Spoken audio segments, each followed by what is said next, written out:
The rain fell like punishment that evening, cold and relentless, drumming against the empty sidewalks of a small coastal town.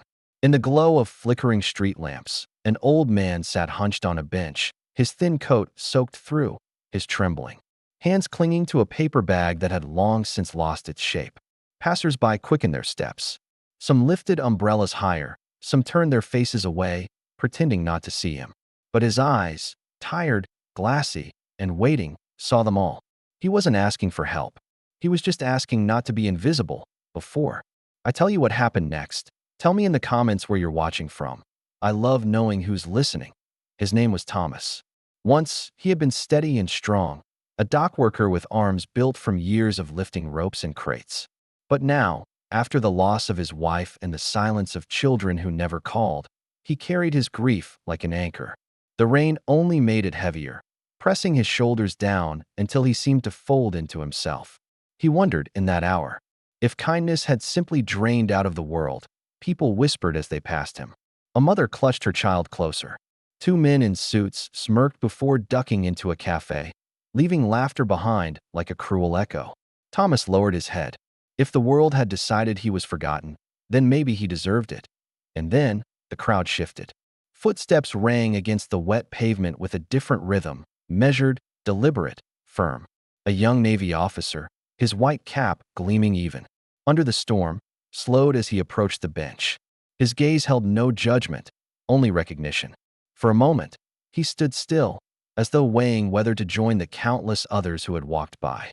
The choice was heavy, duty to hurry on, or humanity to stop. Thomas felt his chest tighten. He braced for disappointment, certain the young man would pass like the rest. But instead, the officer stepped closer, unbuttoning his heavy, double-breasted navy blue jacket. Without hesitation, he placed it over the old man's shoulders. The world seemed to pause. The rain still fell, but softer now, like it had surrendered its cruelty. The officer's jacket carried warmth, not just in fabric, but in the quiet message it held. You are not forgotten. Around them, people stopped to watch. Whispers turned to silence. A barista pressed her hand against the cafe window. Even the suited men who had mocked earlier fell into a guilty stillness. Something unseen had shifted in the air, like an invisible curtain torn down. Thomas looked up through the rain, his lips trembling with words he could not form. His mind reeled. Why would a stranger, one with polished boots and authority stitched into his sleeves, stoop to help someone like him? The officer spoke only once, his voice low but steady. Sir, storms pass. Don't let this one tell you who you are. And just like that, the moral weight pressed itself upon everyone who witnessed it. For those who had ignored Thomas, shame tasted bitter on their tongues.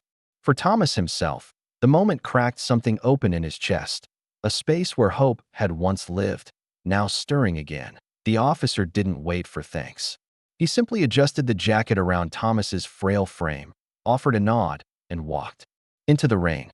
Yet every step he took seemed to echo louder than thunder, carrying with it the undeniable truth that kindness, though rare, could change the entire course of an evening. Thomas sat taller on the bench. For the first time in months, he did not feel invisible. He felt seen, honored, and perhaps, in some quiet way, redeemed, because kindness doesn't vanish. It waits, and it finds its way back. The rain had started the story with cruelty, but it ended as a witness to compassion, washing the streets clean for those willing to look deeper. If this story touched your heart, share your thoughts below, and don't forget to subscribe for more stories that remind us of the power of kindness, courage, and humanity.